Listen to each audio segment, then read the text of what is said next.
Okay, so I hope you guys were enjoying all your last sessions, and now let's talk about something that always seems easy, but it's not really as easy as it seems.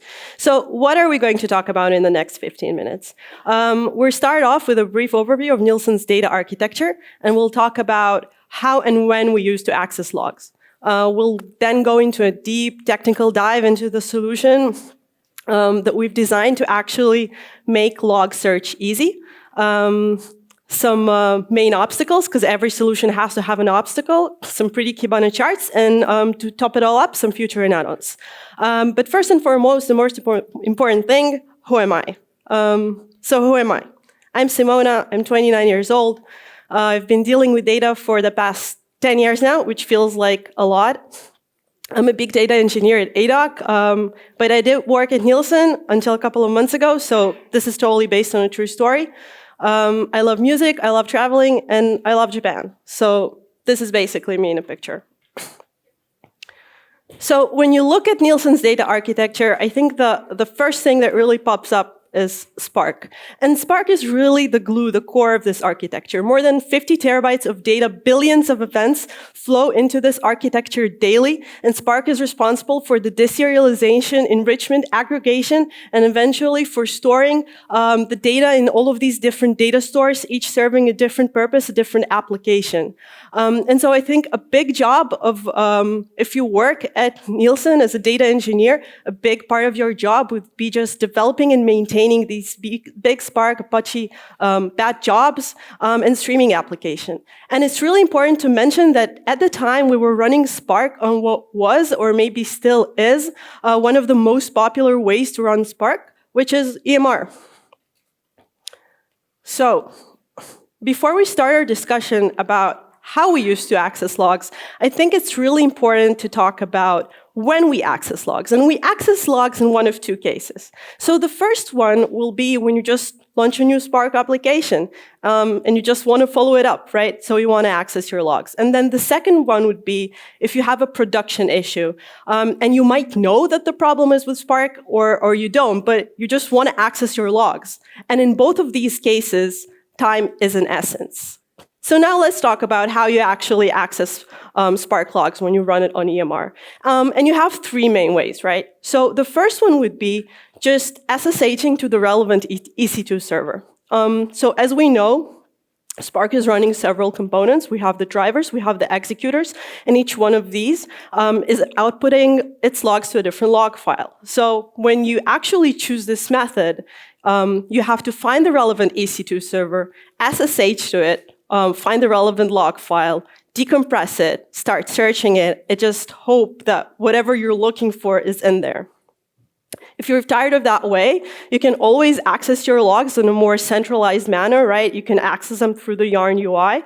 But if we think again about when we access logs, in most of the cases, our log file is already pretty big. And so if you try and access your logs in this way, using your favorite web browser, it will probably just crash and die. And then you can always go to the last and least favorite way to access your logs when running Spark on EMR, and that would be just accessing them on S3, right? So Amazon do provide us with that possibility. They eventually migrate all the logs from the EC2 servers and into S3. But there's quite a lag there, right? There's quite a gap. And we wanted to provide a solution that would make searching logs easy and quick. And that's why we've designed a solution that was entirely based on the ELK stack. With Beats really being the core component, the star of this architecture. And for those of you who are not familiar with Beats, Beats are open source, lightweight shippers. Each one of these is dedicated to a different data type. And so in this architecture, what we're going to do is we're going to install two types of beats. We're going to install file beat, and we're going to install metric beats. Because if we're already there, why not install an additional beat and just collect all of these metrics as well as the logs? So what we're going to do is we're going to install our beats. We're going to do that using Bootstrap actions. From there, beats are going to be shipped to Redis. All of the data, is going to be shipped to Redis, consumed by our log stash that's going to parse it and then just index it in Elasticsearch. And then, of course, we're going to use Kibana for search. So what we're going to do now is just going to do a deep dive into this architecture. And we're going to start off with talking about Bootstrap actions. And what you see on the screen before you is just taken off of Amazon's documentation. So what are Bootstrap actions meant for? They're meant for just installing additional software on the EC2 servers on your EMR. And so what I have before you now is just a snippet of our own Bootstrap actions, and I hope that you can see them well. But what these essentially are just bash scripts. One is dedicated for the metric beat, and then another one is dedicated for the file beat. And each one of these bash scripts is just going to receive a different set of configuration variables. And don't worry, we're going to go into a deep talk about these in just a few minutes. So I think this architecture is not complex, and the main interesting thing is the bash script. So let's just dive into it and understand what it does and how it actually installs our beats on all of the EC2 servers and the EMR. And so the first thing that we have to do is just make sure that we're not running on the master server. And if you're asking yourselves why, the answer is pretty simple, right? Spark is not running on the master node, so we don't really want to install our beats there. Or luckily for us, Amazon do provide us with that information. We can just check the instance JSON file to make sure that we're not running on the master node. And with that, we're all set. So the next thing we're going to do is actually just parse and receive all of our configuration variables. And at this point, yeah, let's discuss these. So we're going to have two types of configuration variables. The first I'll call for the future, and then the second one will be for the legacy.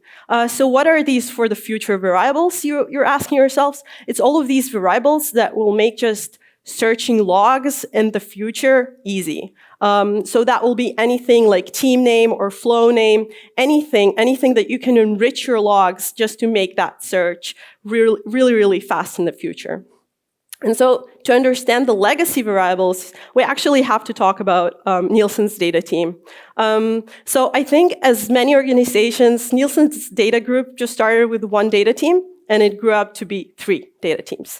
And so at this point in time, each one of these data teams had a different log4j files and different Spark application they were responsible for.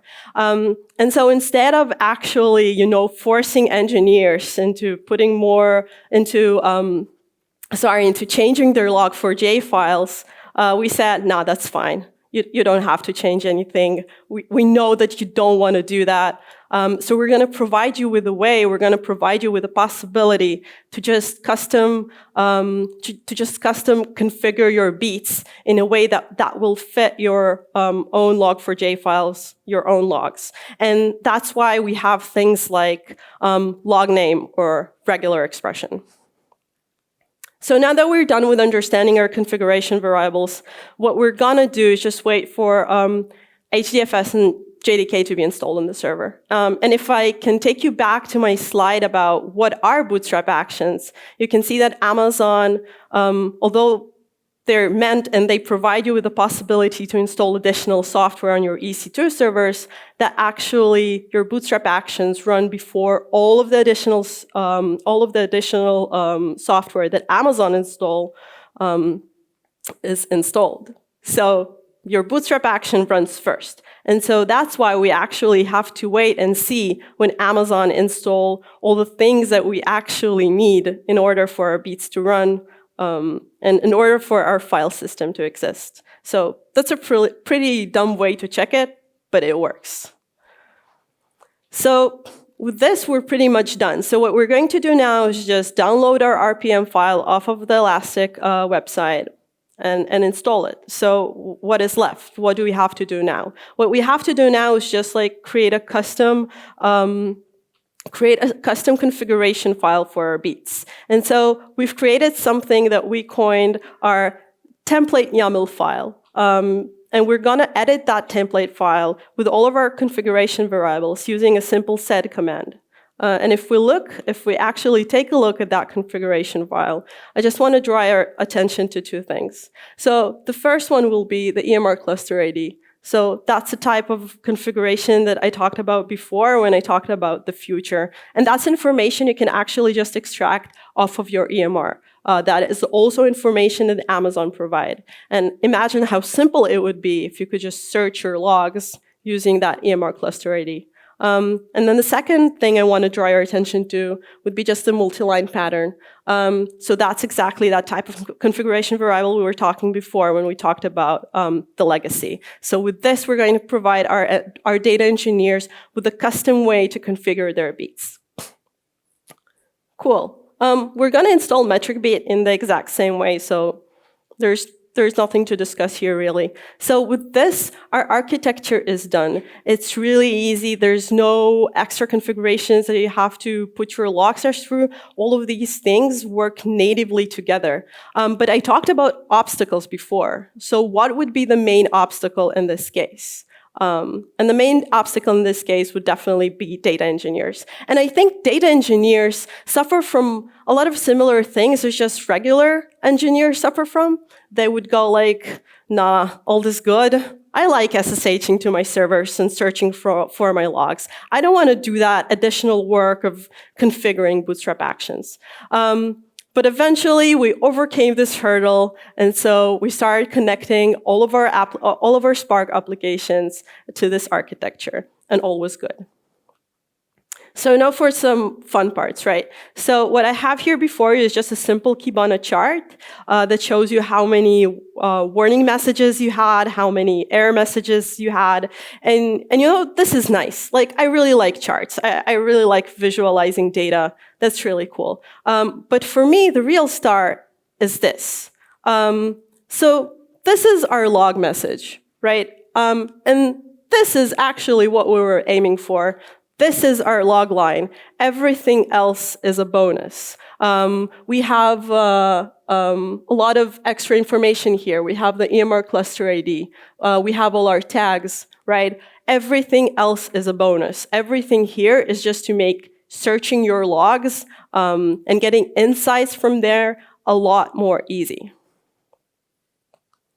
And so if we talk about the future and what else we could do, I think the first thing that we do is just replace Redis with Kafka, right? So as we were connecting more and more EMRs and more applications to this architecture, Redis was becoming a bit of a bottleneck. And I think Kafka being more robust would just do a much better job. And then some more things, right? Essentially, EMR is just a bunch of EC2 servers running together. And at Nielsen, we had a lot of services that were EC2 based, right? That would be Kafka and Druid and Schema Registry. And so we could just utilize the same architecture, the same log collection architecture that we use for our EMRs for all of these EC2 based services in the exact same way. And with this, I thank you. I hope you got a cool insight off of this talk and that you enjoy the rest of your day.